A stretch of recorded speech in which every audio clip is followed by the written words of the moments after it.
Foundation మీద 4 స్తంభాల మీద గాంధీ సిద్ధాంతం ఆధారపడినట్టుగా మనం అర్థం చేసుకోవచ్చు. ఆ 4 స్తంభాలు ఏమిటనంటే, మొదటిది సర్వోదయ, అంటే వెల్ఫేర్ ఆఫ్ ఆల్ అన్నమాట. అందరి సంక్షేమం, అందరూ ఆనందంగా ఉండాలి, అందరూ హ్యాపీగా ఉండాలి, తర్వాత అందరూ సమానమైనటువంటి భావన దాంట్లో ఇమిడి ఉంది. రెండవ సిద్ధాంతం స్వరాజ్. స్వరాజ్ అంటే సెల్ఫ్ రూల్, తనని తాను పరిపాలించుకునేటువంటి దక్షత కలిగి ఉండాలి, దానికి సెల్ఫ్ కంట్రోల్ అవసరం. అది స్వరాజ్ అనేటువంటి పదంలో గాంధీ పేర్కొన్నారు. దాని తర్వాత స్వదేశీ. స్వదేశీ అంటే లోకల్ ఎకానమీ, నేను సాధ్యమైనంత వరకు నా అవసరాలు నేనే తీర్చుకోవాలి, వేరే వాళ్ళ మీద ఆధారపడకూడదు.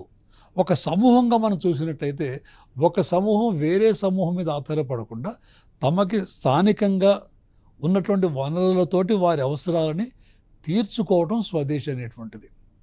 తర్వాత ఆఖరిది 4వది సత్యాగ్రహ.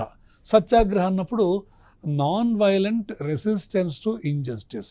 సమాజంలో ఎప్పుడెప్పుడు ఎక్కడెక్కడ అన్యాయం జరుగుతుందో ఆ అన్యాయాన్ని ఒక హింసతో కాకుండా అహింసాయుతంగా ఆ యొక్క అన్యాయాన్ని ఎదుర్కోవటం, ఆ సమస్యని పరిష్కరించటం, అది సత్యాగ్రహం ఉంటుంది. Non violent resistance to injustice. ఈ సత్యం అహింసల యొక్క పునాదుల మీద నిర్మించబడినటువంటి ఈ 4 సూత్రాలు ఏవైతే మనకు ఉన్నాయో, ఇది గాంధీయన్ ఫిలాసఫీ మొత్తంగా దీన్ని అర్థం చేసుకోవచ్చు.